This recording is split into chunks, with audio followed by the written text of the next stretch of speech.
Bonjour à toutes et à tous et bienvenue à cette nouvelle conférence en ligne organisée par VK en partenariat avec GFI Informatique, leader français des services informatiques et de l'édition de logiciels pour les collectivités, leurs établissements publics et ce depuis plus de 30 ans. Le thème de cette webconférence, quels sont les apports du digital dans l'optimisation de la gestion RH? Pourquoi ce thème? Parce que la transformation digitale de la gestion RH dans le secteur public, notamment dans le secteur public local, ne constitue pas simplement un défi technique, elle touche l'ensemble des domaines de la fonction RH, le recrutement, la formation, la gestion du temps, rémunération, carrière et j'en passe. Et de ce fait, la réussite de ce type de projet nécessite de comprendre et de développer une stratégie plus globale pour aboutir à sa mise en œuvre. C'est pourquoi l'acquisition d'une solution digitale pour la gestion des RH est un élément évidemment indispensable, mais sans une véritable conduite du changement sur le plan humain, nous en parlerons tout à l'heure, le risque est grand qu'un tel projet échoue. Donc un sujet qui amène de nombreuses questions. Tout d'abord, nos collectivités, une question fondamentale, sont-elles toutes prêtes à faire ce saut numérique? Comment, en termes de transformation digitale, ne pas confondre l'outil et les objectifs qu'il permet d'atteindre? Comment éviter les écueils et porter au mieux un tel projet? Comment combiner une analyse complète, aussi bien technique que managériale? Comment optimiser ce coût de fonctionnement, particulièrement important et stratégique pour nos organisations?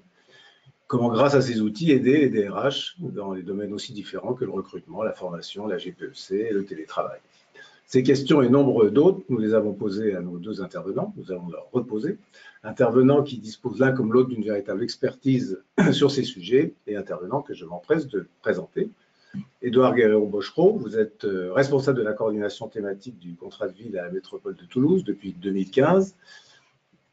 Mais vous êtes aussi ici parce que vous avez évolué sur la fonction RH pendant près de 10 ans, auprès du DGS, sur des fonctions de conseil, d'expertise et de stratégie.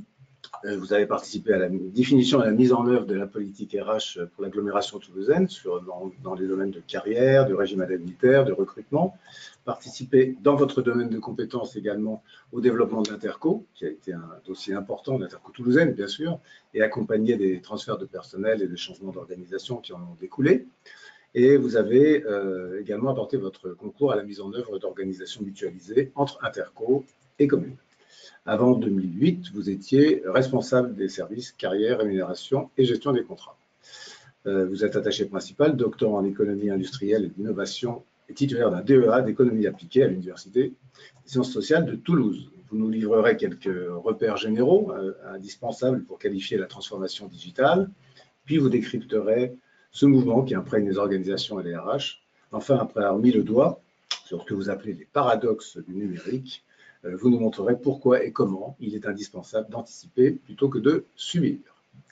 Philippe Ferreira-Martins, vous êtes de formation MBA gestion des ressources humaines à l'École supérieure de gestion et vous êtes également ingénieur agroalimentaire à l'ENSIA. Donc d'abord cette carrière d'ingénieur agroalimentaire dans le domaine essentiellement de la qualité, de management de la qualité et des certifications pour de gros groupes tels que Béguin, tels que Bonduelle, Eudebert pour les plus connus. Puis vous intégrez la territoriale à Vincennes, d'abord comme contractuel, RH en charge du budget et de la prospective, puis le CIS EHPAD résidence et 4 saisons à Bagnolet comme responsable des ressources humaines et adjoint à la direction, cette fois-ci comme titulaire. Puis adjoint responsable du service du personnel P à l'Institut de France. L'Institut de France, pour ceux qui ne le savent pas, couvre l'Académie française, l'Académie des beaux-arts, l'Académie des sciences, des belles-lettres et des sciences morales et politiques. Et depuis septembre 2017, vous êtes le chef du service pilotage P, masse salariale au Conseil régional Île-de-France. Vous reviendrez, vous, fort de votre expérience de terrain, sur la transformation digitale au sein de la fonction RH, la numérisation du dossier de l'agent au Conseil régional, sur lequel vous travaillez actuellement, et ce que cela implique en termes de conduite de changement, pour revenir sur ce terme, et d'importance des relations en mode projet. Et nous évoquerons également quelques chantiers à venir. En ce qui me concerne, je m'appelle Luc Périnel, je suis journaliste et coach. Au cours de cette webconférence, vous pourrez poser vos questions via la fenêtre questions que vous pouvez voir dans l'interface GoToWebinar sur la droite de votre écran. Nos intervenants feront leur possible pour y répondre pendant ou à l'issue de la présentation. Restez donc bien connectés. Enfin, nous informons que cette conférence donnera lieu à un enregistrement qui sera mis en ligne et dont le lien vous sera envoyé par mail dans les jours à venir. Mais il est temps de vous passer la parole en commençant par vous, Édouard Hérault-Bochereau, avec tout d'abord quelques repères qui vont nous aider à planter le décor. Je vous remercie. Bonjour, bonjour à tous. Merci d'être avec nous ce matin. Alors peut-être pour démarrer, avant de passer sur les chiffres, ce que je vous propose, c'est de vous raconter ce que j'ai fait ce matin en me levant. J'ai commencé par, j'ai été réveillé par mon téléphone, mon smartphone qui me sert de réveil. Sur le panneau de notification, j'avais mon vol du matin pour rejoindre, partir de Toulouse et venir à Paris. Nous rejoindre ici. Nous rejoindre ici. J'ai chargé mes journaux, mes quotidiens du matin sur mon téléphone. J'avais un bon roman en réserve. Je suis arrivé à l'aéroport, j'ai pris mon petit déjeuner, je suis arrivé à l'aéroport, j'ai checké mes mails, j'ai adressé 2-3 messages à mes collaborateurs pour m'assurer qu'un certain nombre de choses seraient faites dans la journée. Je suis arrivé sur Paris, j'ai vérifié mon trajet, en transport en commun, en bus, piéton, j'ai vérifié que l'adresse était la bonne. Et je suis rentré dans le bâtiment qui nous accueille aujourd'hui, toujours avec mon assistant smartphone qui m'accompagne dans la plupart de mes gestes quotidiens désormais, avec un système applicatif particulièrement fonctionnel et dont moi, comme plein d'autres, ne pouvons plus nous passer. Voilà, on ne peut plus s'en passer. Voilà, c'était juste pour resituer ça et vous donner cette idée qu'on a tous qu'aujourd'hui, on a des outils numériques quotidiens qu'on utilise dans la vie de tous les jours et qu'on utilise aussi dans le monde professionnel. Et c'est pour ça que dans le propos et mon introduction, je trouvais important de démarrer par quelques éléments assez factuels communs aujourd'hui, en tout cas bien acquis, sur la situation et la transformation digitale de la société au sens très très large, pour venir petit à petit. Outils avec lesquels on est parfois plus à l'aise dans sa vie personnelle que dans sa vie professionnelle. C'est exactement ça, ça fait partie des quelques paradoxes qu'on peut évoquer. Donc, quelques repères, mais très, très simples pour qualifier ça. On passera ensuite sur une forme de synthèse pour essayer d'en tirer quelques enseignements sur la GRH et les collectivités locales en particulier. Et puis, on verra comment, justement, on peut anticiper ce mouvement-là dans les outils de la GRH, comme dans des outils numériques qui sont utilisés dans le quotidien de travail. Voilà.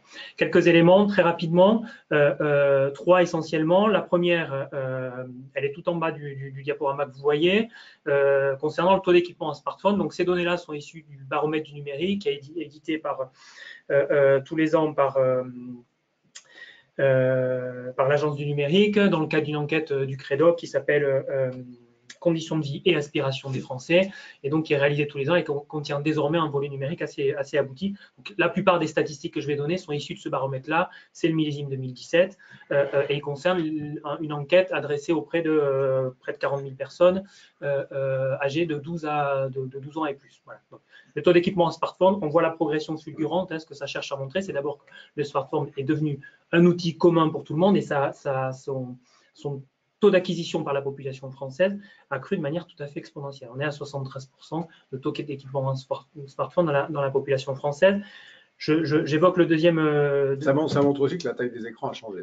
Ça montre aussi que la taille des écrans a changé. C'est vrai, je ne sais pas si c'était ce qui était recherché par l'infographiste, mais en réalité, c'est vrai. La taille des écrans a aussi beaucoup changé. Deuxième élément très important, aujourd'hui, pour se connecter à Internet, les Français utilisent plus facilement leur smartphone que leur ordinateur. Ça, c'est une vraie nouveauté. Ce n'est pas si vieux que ça, ce phénomène-là, le fait d'utiliser plus rapidement son smartphone que son ordinateur. En revanche, la tablette, qui pendant un temps a été perçue comme étant un substitut très naturel à l'ordinateur, reste en retrait en termes d'utilisation pour les accès à Internet. Voilà. Le troisième élément, il est très connu, la vitesse de propagation des technologies ou des outils du numérique.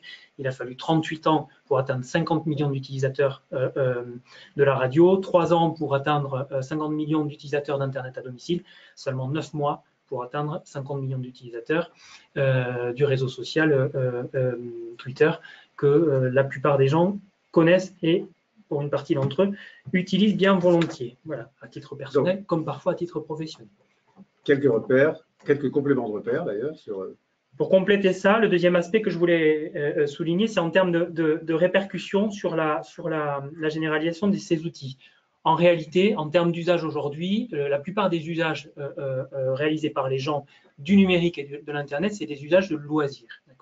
Ce qu'on note en revanche depuis peu de temps, c'est le fait d'utiliser ces outils-là pour des démarches un peu plus formelles. La première, c'est les démarches administratives. Et là, une des nouveautés très importantes, c'est que notamment 67% des Français en 2017 disent avoir utilisé au moins une démarche d'e-administration. Voilà. C'est important pour plusieurs choses. D'abord, ça veut dire que la France, au niveau européen, elle se place au 8e rang des nations européennes dans l'utilisation par les citoyens des démarches d'e-administration ou de services publics en ligne.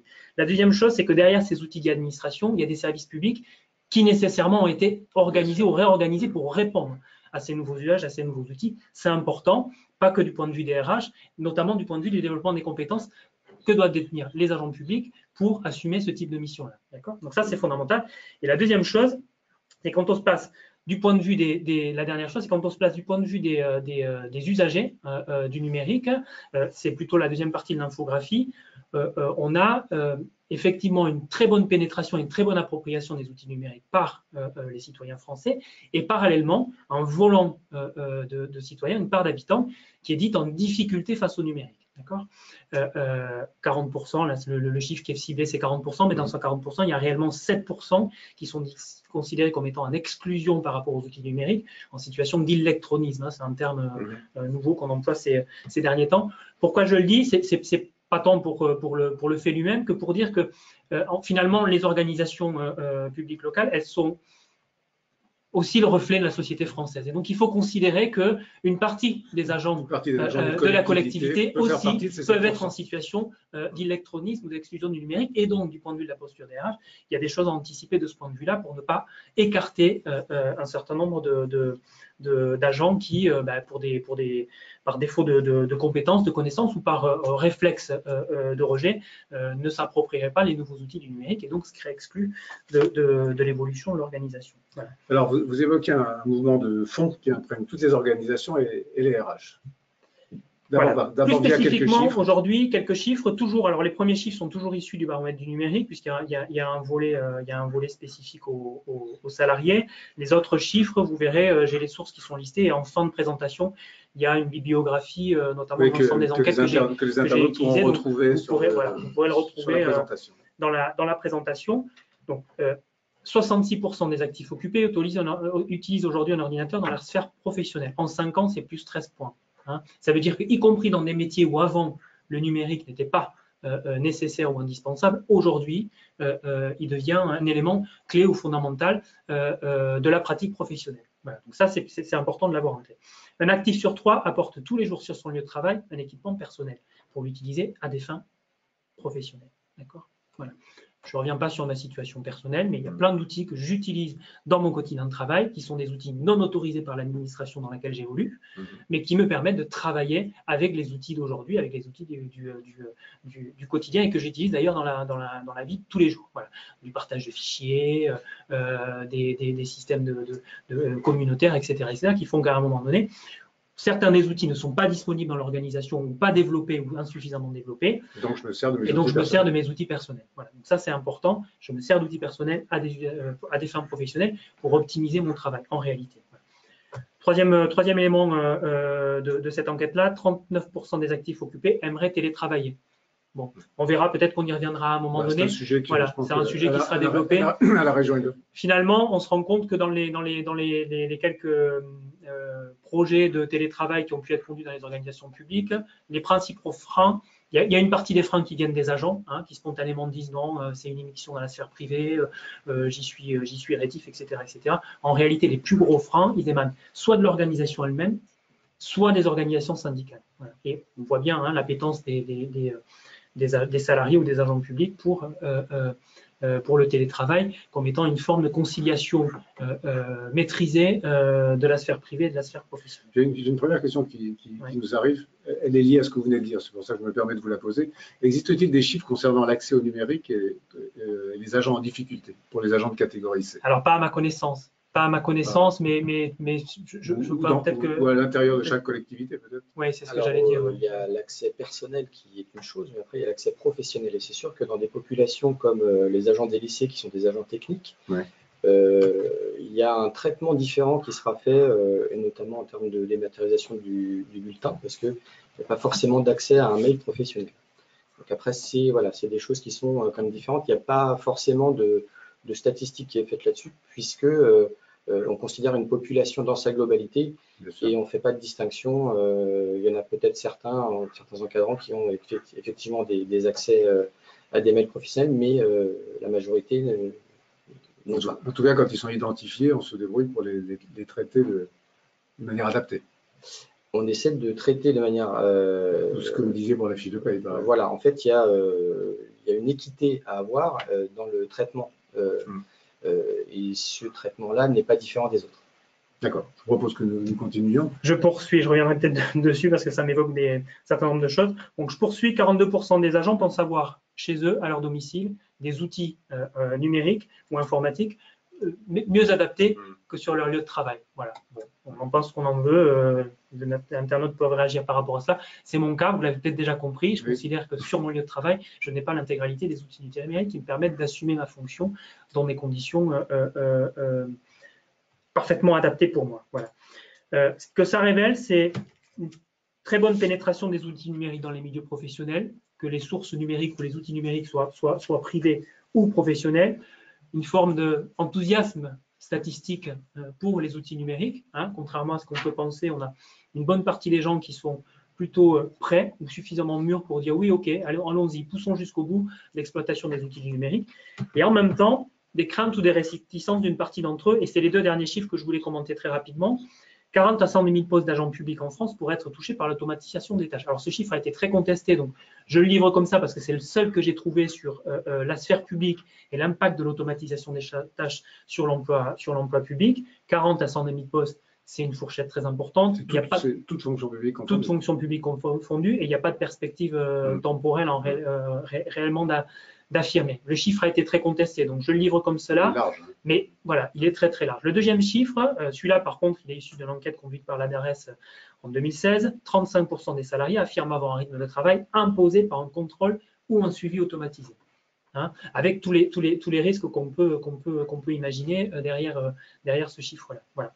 On n'a pas énormément de chiffres qualitatifs sur ces plans-là. Il faut peut-être souligner que l'INSEE est en train de travailler avec la DARES sur une enquête beaucoup plus approfondie, conditions de travail, qui sera livrée normalement en mai 2019, donc il faut être un petit peu patient, et qui devrait inclure un volet très très important sur l'usage du numérique et le travail. Et le télétravail, pardon, l'usage du numérique dans les organisations professionnelles et le télétravail, pas réservé à la sphère publique, mais qui inclura bien entendu des choses dans les entreprises et dans les collectivités territoriales. Voilà. Pour finir, peut-être citer le baromètre européen Edenred Ipsos sur le millésime 2015 qui dressait un petit panorama des salariés européens là pour le coup, face aux outils du numérique, et qui a formalisé une forme de typologie en 4 groupes de population pour les salariés. Les impatients, c'est-à-dire ceux qui piétinent un peu pour l'utilisation du numérique, je pense que j'en fais très largement partie, ceux qui ont envie d'aller très très rapidement sur ces outils-là. Les connectés, c'est-à-dire ceux qui utilisent les outils du numérique, mais globalement, ils sont prêts à suivre le train. Les passifs, c'est-à-dire ceux qui potentiellement sont prêts, mais sont plutôt en retrait, attendent de voir. Et ensuite, les isolés, c'est la fameuse catégorie de population que j'évoquais tout à l'heure, qu'on a du mal à qualifier, notamment dans la sphère professionnelle, parce qu'elle est très mal documentée à ce jour. Juste rapidement sur la question des connectés en particulier, dans l'enquête que vous pourrez retrouver sur Internet très très facilement, la population qui est surreprésentée parmi les connectés, c'est les salariés du secteur public. Il y a une surreprésentation des salariés du secteur public dans le profil des connectés. D'accord ? Donc, gardez ça en tête, c'est important. Ce que je propose à ce stade, puisque dans le service public, il y a beaucoup de connectés, qu'on leur pose une question à ces agents connectés. C'est une question que l'on vous pose, vous répondez par oui ou par non. La question est, pensez-vous que votre collectivité est ou sera fortement impactée par le digital ? Et puis, nous traiterons les résultats de vos réponses et éventuellement ferons réagir nos intervenants. De façon plus précise, quel est l'impact sur les RH et sur quoi porte-t-il ? Ouais, alors peut-être justement pour introduire cette partie-là et pour un petit peu synthétiser la première, peut-être le propos majeur qu'il faut garder en tête, c'est que ce que les outils du numérique ou du digital changent profondément, c'est qu'ils amènent une forme d'intermédiation dans la relation au travail, la relation au temps, la relation à tout un tas de choses qu'auparavant on pouvait assumer et faire sans utiliser les outils numériques et qui sont aujourd'hui intermédiés par des outils numériques. Voilà. C'est important parce que c'est extrêmement généralisé et donc ça va interroger à un moment donné notre rapport au monde, notre rapport au temps, notre rapport aux pratiques professionnelles et nos usages, fondamentalement nos usages. Donc ça, il faut vraiment le garder en tête. Alors je coupe tout de suite, on a la réponse du sondage rapide. Ouais. efficace sur. Donc, pensez-vous que votre collectivité est ou sera fortement impactée par le digital?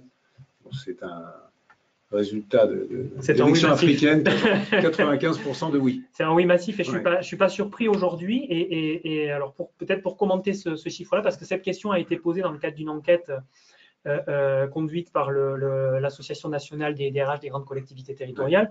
Elle n'est pas si vieille que ça, octobre 2016. Et les DRH des grandes collectivités territoriales ont répondu oui à 56%. C'est-à-dire dans des proportions qui restent somme toute assez modestes. Voilà. À peu près 1000 enquêtés, 115 répondants. Donc on est sur des proportions qui commencent à être significatives, mais qui doivent être manipulées, bien entendu, avec prudence. Voilà. Cette étude, elle est intéressante parce que du coup, elle questionne évidemment les DRH sur l'impact du digital dans leur pratique professionnelle et sur les conséquences et la manière dont les DRH pourraient se positionner pour accompagner la transformation.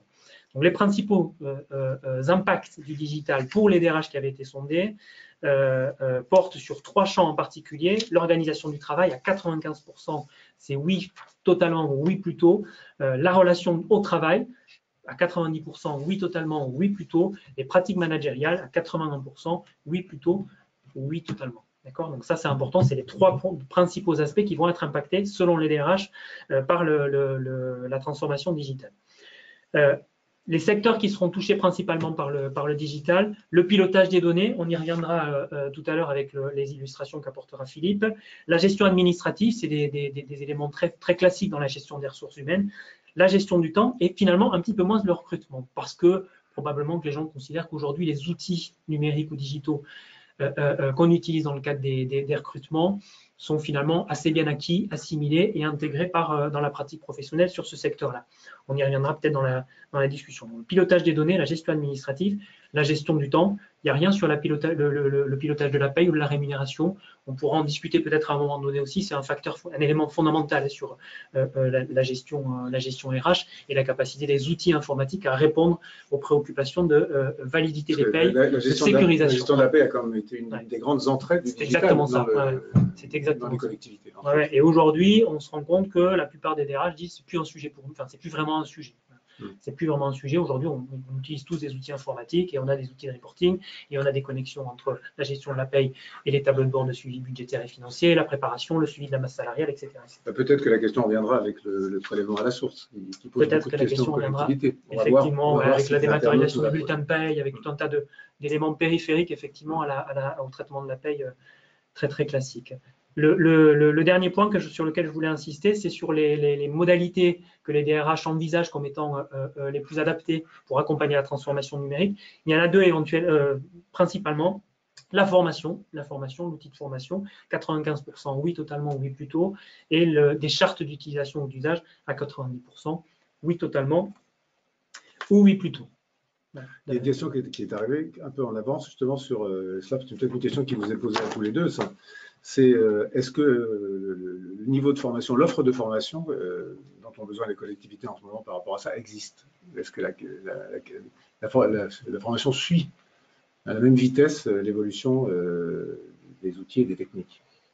Oui, on est contraint quand même lorsque, notamment dans le cadre du télétravail, on en parlait, quand on propose aux agents de télétravailler, il y a quand même une formation qui est donnée sur le télétravail, sur comment appréhender, enfin, de dire finalement, de présenter ce concept comme du travail normal finalement, et avec tout ce qui est droits et devoirs, voilà, et les possibilités de télétravailler dans la connexion en fait.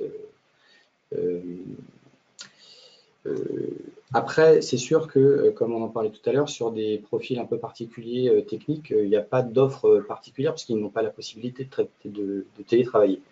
On ne peut pas proposer ça, on peut pas encore. Je ne pense pas qu'un jour ça vienne, mais voilà, on peut pas traiter de la même manière les différents profils. Après, peut-être pour ajouter, mais très rapidement sur le sujet, la question du digital, elle est aussi liée à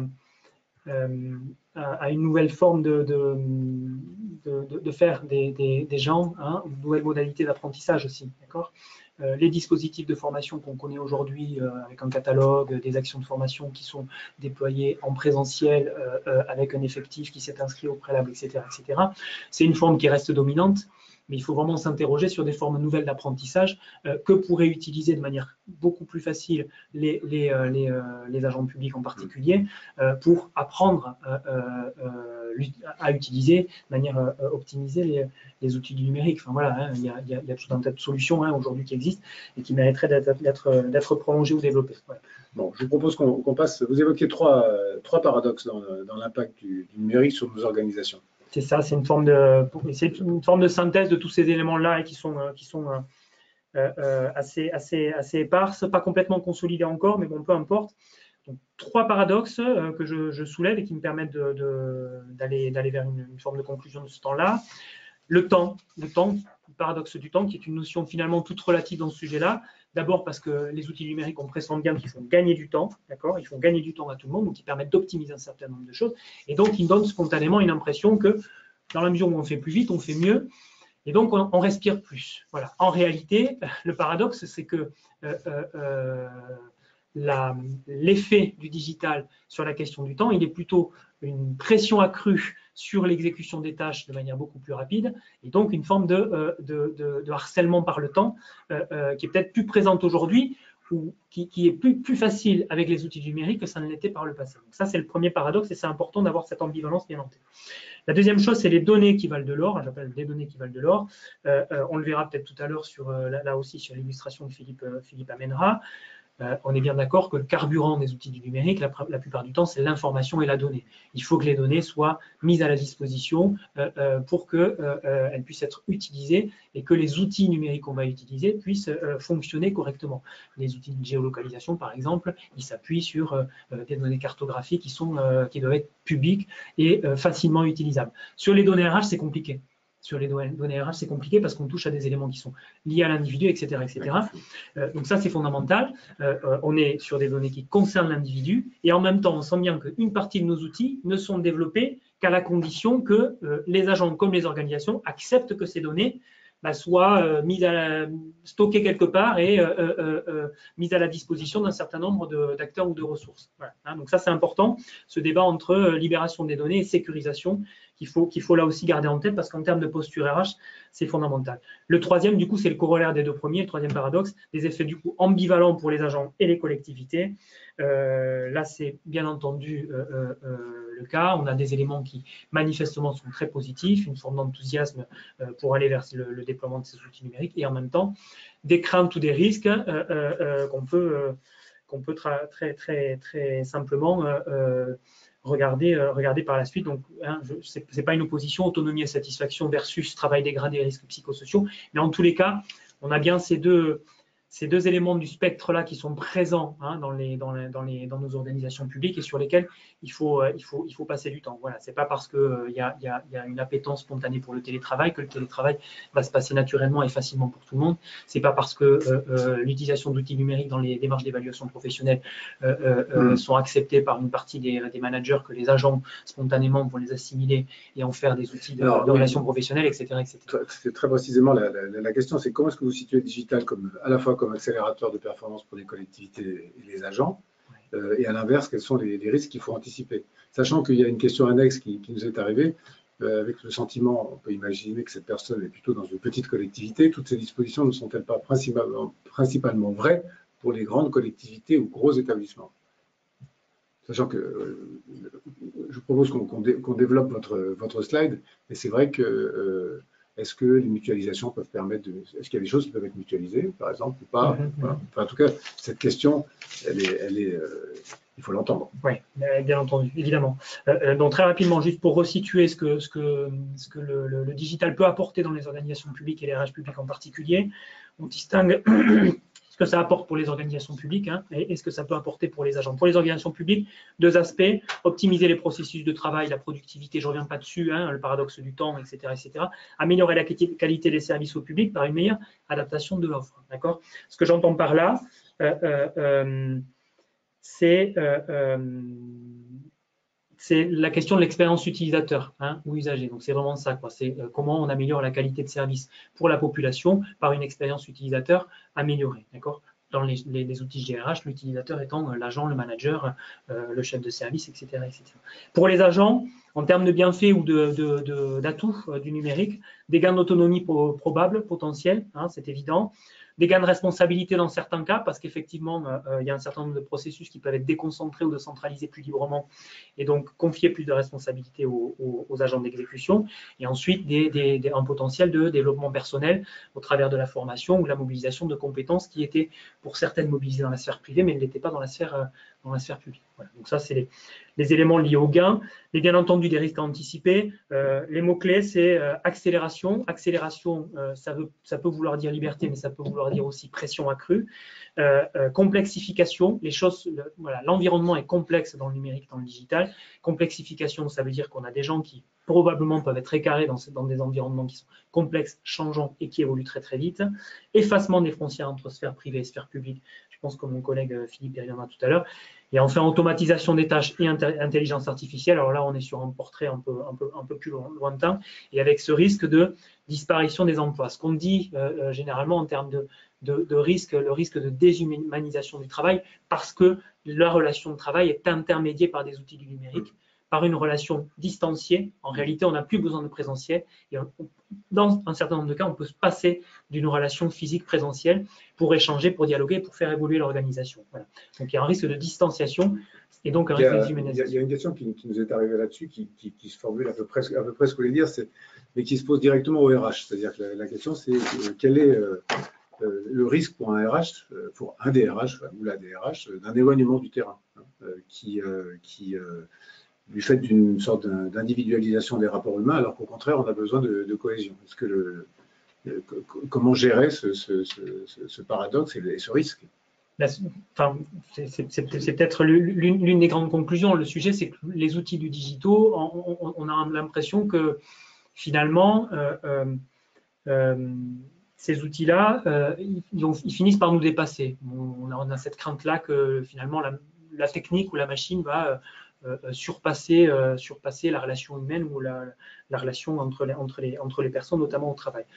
Donc c'est vraiment l'une des postures RH qui est fondamentale, c'est rappeler que l'outil n'est qu'un outil, que l'outil va servir un projet et que ce projet-là, c'est bien l'humain qui le définit. Voilà. Et notamment sur la qualité des relations humaines au travail, qu'elles soient à distance ou en présentiel. On est à distance aujourd'hui et néanmoins, on essaie d'entretenir un dialogue construit avec une présentation, un jeu de questions-réponses, une interactivité qu'on essaie de conserver. Et néanmoins, l'outil digital nous permet de démultiplier les capacités d'interaction et nous apporte quelque chose de très, très intéressant qu'on n'avait pas nécessairement quand cet outil-là n'existait pas. Voilà. C'est un peu ce que vous proposez dans ce slide. C'est ce que je propose effectivement pour conclure le propos. Trois choses fondamentales pour les RH, me semble-t-il, et je reviendrai après sur la question de la taille, parce que la taille des collectivités compte. La première, c'est piloter la transformation par les usages. Quand je dis piloter la transformation par les usages, il y a bien deux choses. C'est piloter, ça veut dire que je considère, moi, que la DRH doit être au centre du projet de digitalisation. D'accord ? Les services numériques, les SI sont un appui du projet de transformation. Ça, c'est vraiment fondamental. Il faut lire. Et quand je dis transformation par les usages, c'est bien par les usages. C'est-à-dire que les contraintes techniques ou les spécifications techniques vont répondre à des usages qui auraient été exprimés, construits avec les utilisateurs. Donc ça, c'est fondamental. La deuxième chose, c'est accompagner le changement, générer et entretenir la confiance, former. On l'a dit tout à l'heure, c'est un des points d'appui que les DRH évoquaient dans l'enquête de l'association des DRH et grandes collectivités territoriales. Encourager les pratiques de régulation, notamment dans l'utilisation des outils numériques, et garantir des relations humaines de qualité, sensibiliser les salariés qui sont en retrait ou passifs, adapter les réponses managériales à la nouvelle donne digitale, parce qu'évidemment, le management est concerné par cette question-là, et c'est un des leviers de qualité des relations humaines accompagnées par la transformation digitale. Et quand je dis accompagner et garantir, ce n'est pas la même chose. Garantir, c'est dire ce qui peut être fait ou pas être fait. D'accord ? Accompagner, c'est dire garantir, c'est dire ce qui doit être fait ou ce qui ne doit pas être fait. Accompagner, c'est dire ce qui peut être fait ou ce qui peut ne pas être fait. Voilà. Donc, c'est vraiment deux postures différentes du point de vue de la DRH. très souvent, on est sur les garanties, des chartes, des règlements, etc., etc. Un peu moins souvent sur des modalités d'accompagnement qui sont démultipliées, qui s'appuient sur le management de proximité et sur des éléments de développement de compétences un peu positifs. Deux mots peut-être sur les petites collectivités. Peut-être rapidement sur les petites collectivités. Moi, spontanément, mon sentiment personnel, c'est que c'est pas important. Voilà. En réalité, si, parce que la taille compte pas. Voilà. La taille ne compte pas parce que en réalité, aujourd'hui, le digital, il transpire de partout. Voilà. Et y compris une petite. On le voit aujourd'hui, le digital dans la sphère privée, dans la sphère économique, il se construit à partir de solutions très agiles et de petits outils. C'est des startups qui développent les solutions innovantes. C'est pas nécessairement des grandes entreprises. Il y a des grandes entreprises qui elles-mêmes créent des startups pour faire du développement de solutions applicatives nouvelles, etc., etc. Donc la question de la taille, elle n'est pas si fondamentale que ça. Il y a une question de moyens. Ça, c'est fondamental. Voilà, les petites collectivités peuvent avoir un problème de moyens humains. Voilà. Il y a une question de moyens humains, il y a une question de moyens financiers. Alors, je ne sais pas quelle est la position, par exemple, des centres de gestion dans cette affaire-là. Est-ce que les centres de gestion ont la capacité à mutualiser un certain nombre de choses? Il y a la question du CNFPT sur l'accompagnement au développement des compétences nécessaires pour s'approprier les outils du digital. Il y a notamment une étude que je n'ai pas citée dans mon propos du CNFPT sur l'impact du digital dans les organisations publiques, avec un premier volet qui a été publié, un deuxième volet qui est encore en cours d'étude. Voilà, il y a des choses que le CNFPT fait aujourd'hui et peut faire pour accompagner les collectivités de petite ou de petite taille ou de taille plus importante. Ouais. Bien, merci beaucoup pour votre intervention. Je cite la slide suivante qui est une sorte de documentation que vous pourrez retrouver. De toute façon, vous aurez ces documents qui seront pas à votre disposition, mais vous pourrez en trouver les références. Et je vous propose qu'avec vous, Philippe Ferreira-Martin, nous passions à la deuxième partie. Nous l'avons intitulé une digitalisation, une opportunité qu'il faut savoir accompagner, avec l'exemple du Conseil régional d'Île-de-France, où vous vous occupez de ces sujets. Derrière ce titre, comment vous allez aborder la transformation digitale au sein de la RH de la région? Alors déjà, le digital est partout depuis, on l'a vu dans la présentation d'Edouard, que voilà, et même voilà, c'est que ce soit pour l'intranet qui peut gérer les congés, les absences, les entretiens professionnels ou les réseaux sociaux qui font en sorte que la collectivité présente sa marque ou son identité.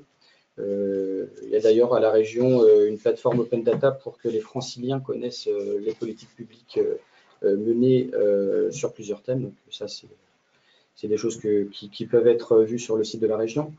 Il y a le recrutement, il y a la formation. Alors non seulement, il n'y a pas seulement l'offre, mais il y a aussi les contraintes des services formation, notamment en termes de compte personnel d'activité, puisque maintenant il y a une prise en charge aussi plus personnelle de l'agent, puisque là c'est vraiment un compte personnel d'activité, où là c'est l'agent qui va conduire lui-même aussi la possibilité d'avoir des formations.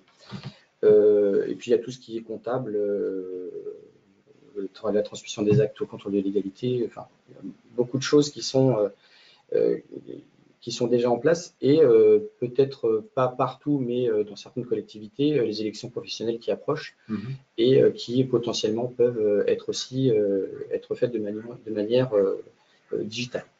Il y a pour compléter ce que vous dites, il y a une remarque d'un internaute. Vous évoquiez l'information aux franciliens. Oui. Et cet internaute nous parle d'une meilleure efficacité de l'information par numérique peut également donner une réponse plus adaptée à l'agent. Alors, oui, puisque c'est un terme de communication et quand l'agent est questionné sur certains sujets, quand il le sait lui-même, quand il est lui-même en possession de l'information qui est demandée, il y a un meilleur service rendu non seulement à l'intérieur de la collectivité, mais aussi à l'usager. Ouais. Parce qu'à terme, forcément, une collectivité, il y a un usager au bout. Alors, du coup, il y a donc par rapport à tous ces items, il y a une transformation du service public qui est indéniable, qui amène à une transformation des métiers. Alors, non seulement, moi, dans ma partie, c'est plutôt la partie carrière et paye, mais c'est aussi, donc, comme j'en parlais, la formation. Il y a des automatismes à avoir et des nouvelles compétences à avoir, notamment via les outils. Mais ça n'empêche pas que, par exemple, pour la paye, il y a des contraintes en termes de temps. Sur les payes, on a les calculs, les saisies et tout ce qui est transmission au trésor public. Donc, il y a quand même il y a quand même beaucoup de changements qui doivent être accompagnés, et ça on en parlera un petit peu plus tard. Mais du coup,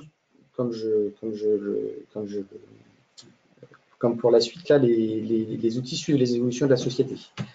Puisqu'on voit en termes de porosité entre la vie professionnelle et la vie personnelle, on a quasiment tous accès à ses mails professionnels sur son smartphone. Donc ça implique aussi des modifications en termes de management d'équipe.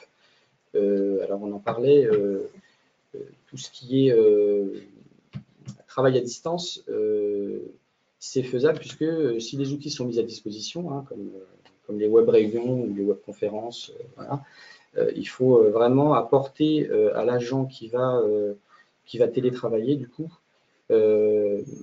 tous les outils, que ce soit en termes de communication ou en termes d'accès à des plateformes web sur des logiciels de paye ou sur des logiciels de formation ou sur le réseau. Donc ça, il n'y a pas de...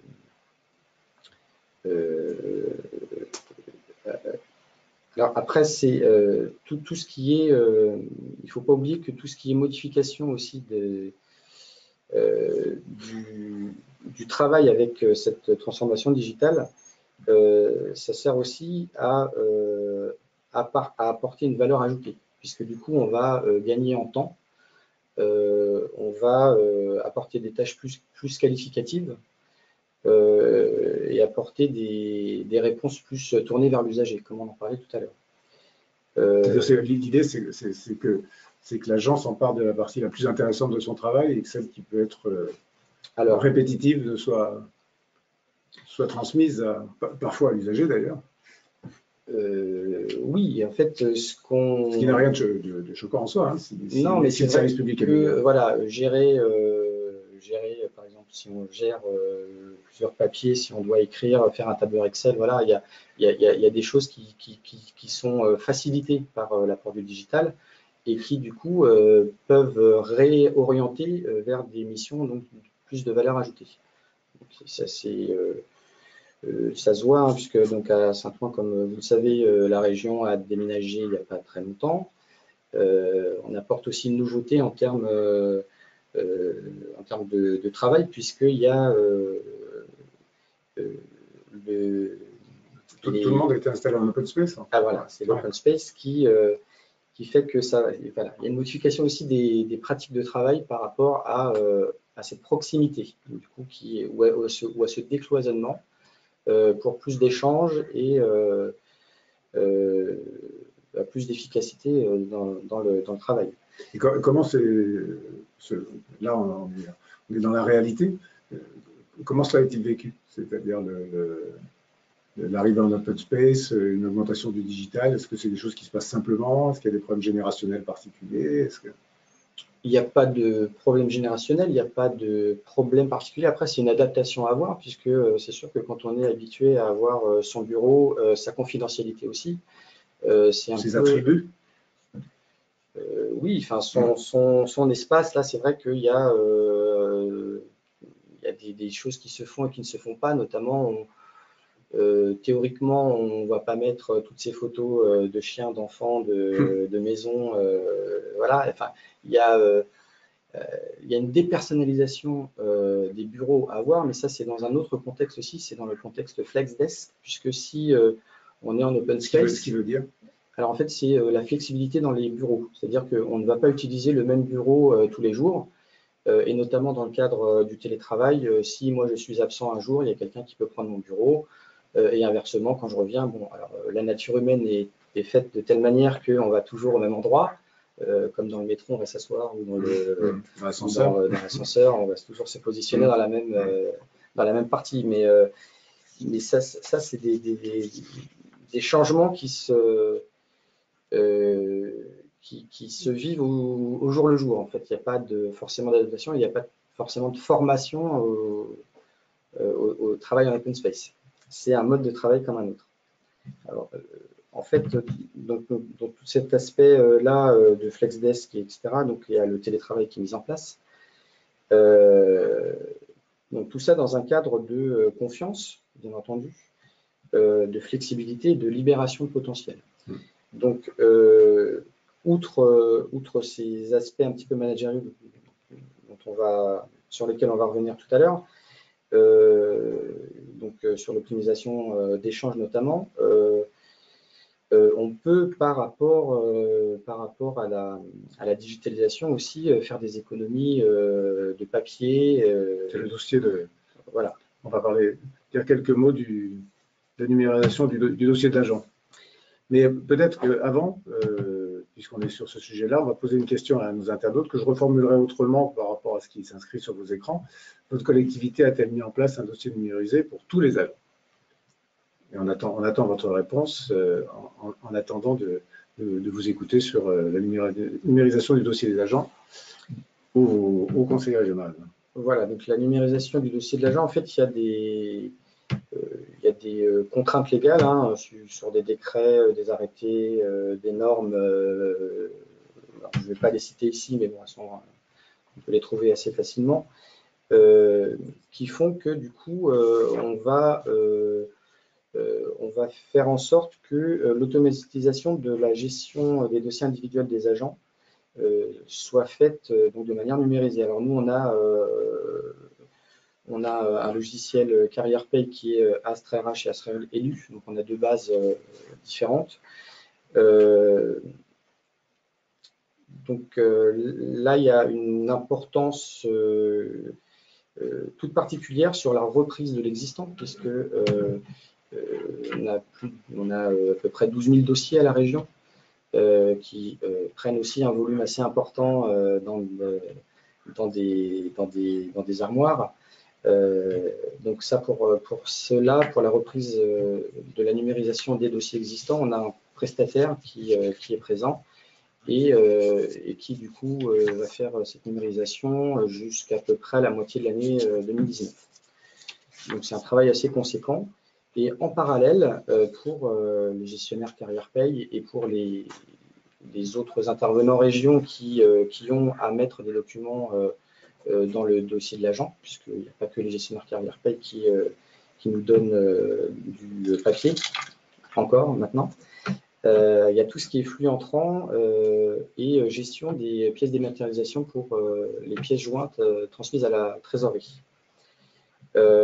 Alors, il y a un travail énorme dans cette acquisition de documents, de classement, de stockage et d'archivage dans une gestion électronique des documents, dans une GED, avec une attention toute particulière sur les paramétrages à apporter, non seulement en termes de documents, puisque donc, il y a un plan de classement qui doit être préparé et validé.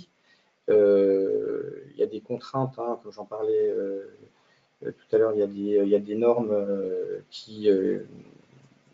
et des arrêtés qui précisent ce qu'on peut mettre et ce qu'on peut mettre dans un dossier numérique. Donc du coup, donc là, avec un objectif zéro papier, comme je vous l'ai dit tout à l'heure, et donc ce qui induit du coup une modification des pratiques au sein de la direction de l'administration du personnel. Notamment, on a pu mettre à disposition des gestionnaires des doubles écrans pour qu'ils puissent faire un contrôle de paye ou des saisies dans le logiciel avec une pièce numérique sur un autre écran. Donc voilà, il y a un gain de temps aussi sur la gestion manuelle du papier. Il y a plus on va aller chercher le document dans l'armoire qui est à 15 mètres. Voilà. Il y a cet aspect gain de temps qui est aussi important. On a la réponse au sondage sur votre collectivité a-t-elle mis en place un dossier numérisé pour tous les agents? La réponse c'est non à 94%. Voilà, donc je pense que le travail qui a été fait à la région va oui, c'est ça. Mais non, mais ce que je veux dire par là, c'est que l'aide entre les collectivités peut exister, il y a beaucoup de choses à mettre. Ce qui est fondamental, c'est la question de la reprise des données, parce que c'est un chantier titanesque. Imaginez un dossier papier d'un agent, dont une partie a 40 ans de carrière derrière lui. Voilà, toutes les pièces doivent être numérisées une à une, et surtout stockées, archivées, classées, voilà, c'est ça, et répondre à un plan de classement, de référencement. Enfin, il y a un documentaliste à la DRH qui sait faire du classement de manière un peu qualitative et construite. Donc, c'est des choses qui sont complexes, quoi, qui sont vraiment complexes. Ce que je vous propose, c'est que nous passions à ce que vous évoquiez sur la conduite du changement et l'importance des relations dans votre projet dans la digitalisation, de manière à ce qu'on puisse par ailleurs répondre à quelques questions qui sont en train de nous arriver. Voilà, donc en fait, cette conduite du changement, puisque c'est une conduite du changement, hein, comme je vous l'avais dit, il y a un état des lieux à apporter sur les plans de classement et les solutions techniques qui doivent répondre à la stratégie RH de l'établissement de la collectivité. Donc, il y a des validations qui sont faites au niveau de comités stratégiques des systèmes d'information. Il y a des réunions préalables qui sont faites au niveau de la direction générale adjointe. Voilà, donc c'est une opportunité et c'est un contexte assez global du coup, puisqu'on a les différents prismes, les différents axes qui sont les axes réglementaires dont j'ai parlé tout à l'heure, sans les évoquer précisément. L'axe technique qui est aussi important pour répondre donc à ce qui est demandé au niveau métier, et l'aspect managérial, donc qui est un petit peu modifié par rapport à la numérisation. Alors, ce qui fait que du coup il faut un partenariat assez étroit avec tous ces partenaires et les principales, donc c'est l'éditeur du logiciel de paie qui apporte CarrièrePay, qui apporte ces solutions par rapport donc à l'intégration des données sans altération, et le fait qu'elles puissent répondre aussi à des nécessités de conservation de métadonnées. Donc, quand est-ce que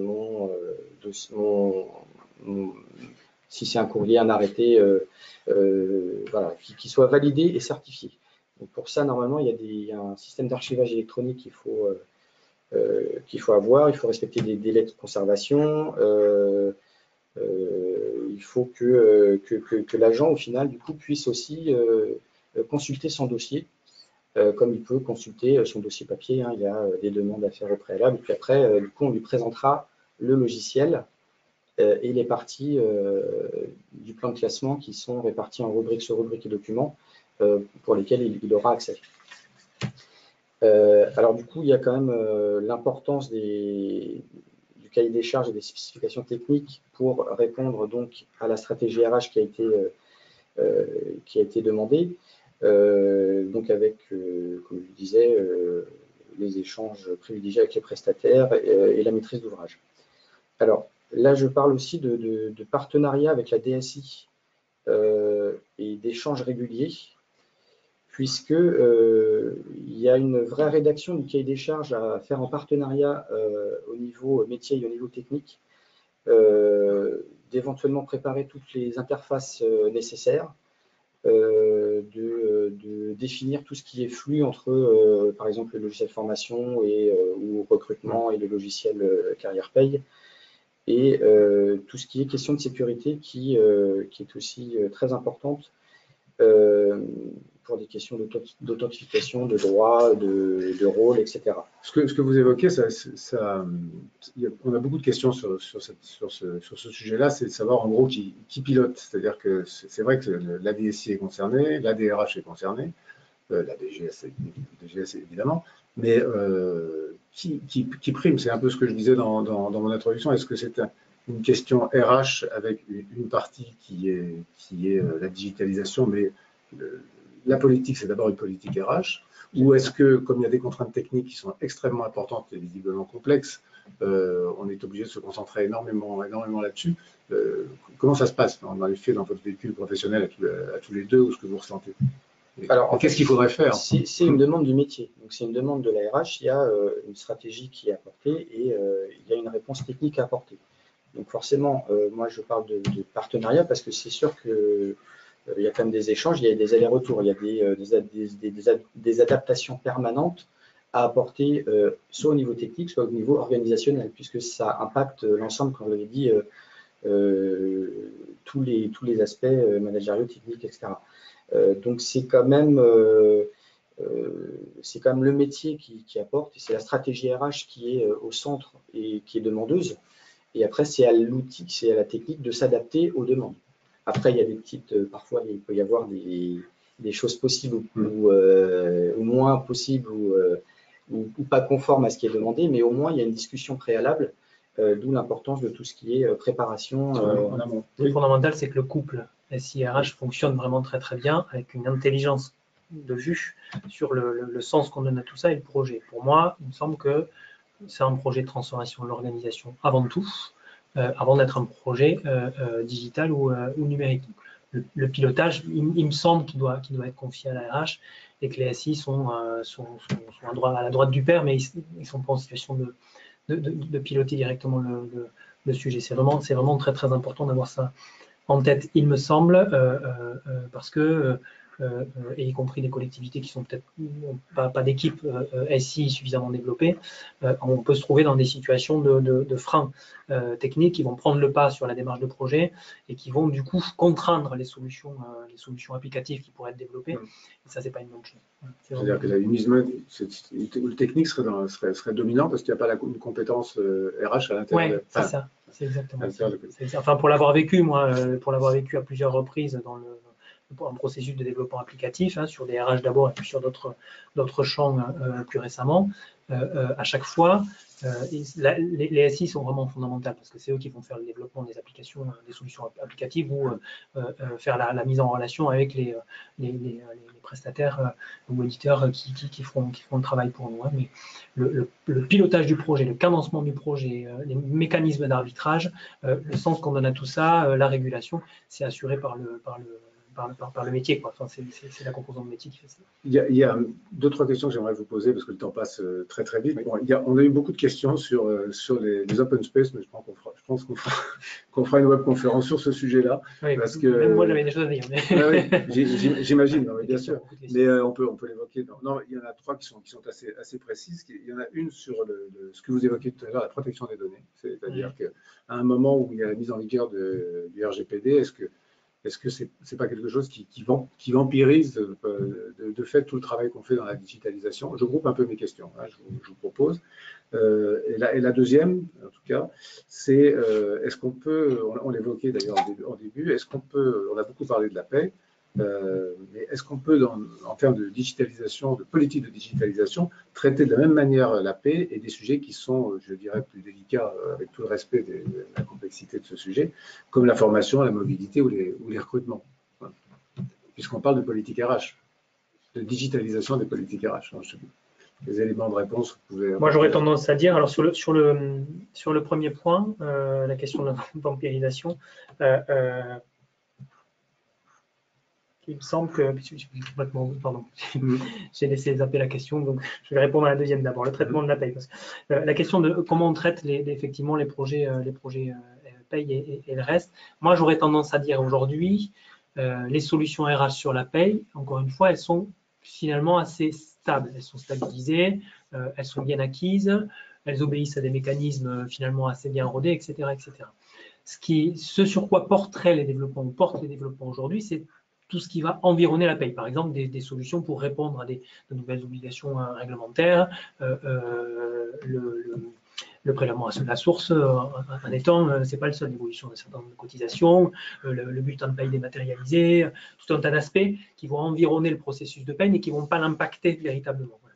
Donc ça, c'est la première chose. Donc du coup, effectivement, on ne le traite pas de la même manière parce que, on prend toujours l'exemple quand on parle de processus RH, j'ai toujours tendance. Je me rappelle du ministère des Armées qui a essuyé des difficultés extrêmes dans la gestion de la paye de ces militaires, parce que le développement applicatif sur l'outil paye n'était pas suffisamment bien construit, et donc ils ont eu d'énormes difficultés sur ce plan-là. Donc c'est vraiment fondamental. De ce point de vue-là, il y a des contraintes très très particulières qui font que c'est un processus RH vraiment à part entière et très spécifique. Pour le reste, moi j'ai tendance à dire que les clés, c'est pilotage RH, c'est comment la RH accompagne les salariés dans l'appropriation, et c'est surtout comment au départ on travaille sur les usages fonctionnels. Moi j'ai presque une question sur la question du dossier unique dématérialisé. Est-ce que ça veut dire, moi je suis agent de la région Île-de-France, est-ce que depuis chez moi ou depuis mon smartphone, je me connecte quelque part et j'ai accès à mes données RH? Est-ce que ça veut dire ça? C'est l'objectif. Dans les chantiers à venir, il y a aussi tout ce qui est portail à l'agent. C'est ça. Qui est là, c'est une vraie évolution fonctionnelle. C'est des autres solutions et c'est des projets un petit peu séparés quand même. Oui, d'accord. Avant qu'on parle des chantiers à venir, qui sera une forme de conclusion, juste ma deuxième question, qui était ma première. Oui. C'était au moment de la mise en vigueur du RGPD. Est-ce que la notion de protection des données n'est pas en train qui demande… Moi, j'ai ce sentiment. Moi, j'ai très clairement ce sentiment-là, mais en même temps, il faut accepter qu'il y a un temps de… Il y a un temps où le curseur sur la sécurisation, c'est ce paradoxe que j'évoquais entre le digital se nourrit de données les plus libres possibles, et en même temps, quand il y a des données qui sont sensibles, on a tendance à vouloir les protéger, à les sécuriser. Et à un moment donné, je pense que le curseur, effectivement, aujourd'hui balance probablement trop du côté de la sécurisation des données, avec des trucs assez US, qu'on a des mails qui se terminent jamais parce qu'on a des éléments, dès qu'on fait un mailing, c'est juste incroyable, les précautions qu'on prend, personne ne va les lire, enfin, à un moment donné, voilà, tout un tas de choses qui font qu'à un moment donné, on vérifie parce qu'à un moment donné, on a une sensibilité sur quelqu'un. Voilà. Ce qui est fondamental, il me semble, au-delà de la protection des données, c'est que la RH garantisse, moi, ce que d'autres appellent le droit à la déconnexion. C'est-à-dire qu'à un moment donné, les personnes peuvent dire « je coupe ». Voilà, ça, c'est un des nombreux sujets qu'on n'aura pas eu le temps d'aborder. Je vous propose quelques mots, éventuellement des réactions sur ce qui vient d'être dit, et puis quelques mots sur les chantiers à venir. Parce que c'est une manière de voir les questions aussi qui vont se poser aux autres. Voilà, alors sur la déconnexion, donc on est dans le digital, on a un autre mode de fonctionnement, de travail. C'est vrai que la déconnexion, c'est pas une interdiction non plus. On ne va pas interdire quelqu'un qui veut travailler depuis sa salle de bain. Voilà, on n'interdit pas, donc on laisse une liberté. Pareil pour le télétravail, c'est une proposition. Il y en a beaucoup qui sont réfractaires au télétravail ou qui n'arrivent pas à travailler chez eux ou dans un tiers-lieu. Donc, c'est une proposition. C'est pas des choses qui sont obligatoires. Après, voilà, il faut quand même laisser la liberté à l'autre. Si moi, je travaille du dimanche et que j'harcèle quelqu'un de mail le soir, le matin, à midi, voilà, il faut quand même laisser la liberté à l'autre de pouvoir lui déconnecter. Donc ça, on revient à une des nombreuses questions à laquelle on n'a pas posé, c'est comment va évoluer le management, parce que c'est une sorte de management à distance aussi, avec des règles à appliquer. Oui, ça s'accompagne de tout ce qui est confiance. Voilà, on n'est plus dans le management paternaliste où on va dire voilà, il faut faire ça, il faut faire ça. On va laisser une liberté aussi pas dans les tâches à faire, puisqu'on a quand même il y a le métier qui ne se modifie pas. Mais après, on laisse une liberté sur comment gérer son temps. Il y a des formations aussi qui sont proposées, et s'il y a des difficultés, si certains agents ont des difficultés, il ne faut pas hésiter à demander des formations aussi. Après, il y a des propositions qui sont faites, mais il faut aussi que ça parte de l'agent. Voilà, donc il faut accompagner. Il ne faut pas qu'ils fassent partie des catégories, mais des silencieux. Il faut essayer de dénouer tout ce qui est résistance aussi, parce qu'on est dans un progrès, on ne va pas freiner des cas de fer, enfin toute une collectivité ne va pas freiner juste parce qu'il y a certains agents qui sont contre. Voilà. Donc, il faut avancer, quoi. Il faut créer une culture commune, c'est une modification de la culture du travail à apporter. Voilà, et puis après, donc, ça va apporter, on va être amené, donc du coup, avec les chantiers à venir, comme on en parlait avec ce fameux portail agent qui permettra, quand je change de RIB, de le mettre directement dans mon portail, comme ça, il y a la paye qui va l'avoir, voilà, il n'y aura plus de papier, c'est très bien. Il y a tout ce qui est parapheur électronique en interne, puisqu'il y a des signatures en interne, qui font que on va directement avoir de la solution de l'édition, enfin de l'apparition à l'écran de l'arrêté du contrat une signature par rapport à la hiérarchie. Et puis après, à terme, il y a même des solutions qui pourront offrir l'opportunité à des agents de signer leur contrat numériquement via une plateforme, et du coup, ça va être intégré directement dans un dossier numérique complet. Après, donc, il y a la fameuse remise du bulletin de paie de dématérialisation qui est moins chère que les envois papier. Après, ça dépend du volume, mais c'est quand même moins cher. Et tout ce qui est coffre-fort numérique personnel et universel, puisque là, c'est un coffre-fort enfin, ça existe déjà. Hein, il y a des...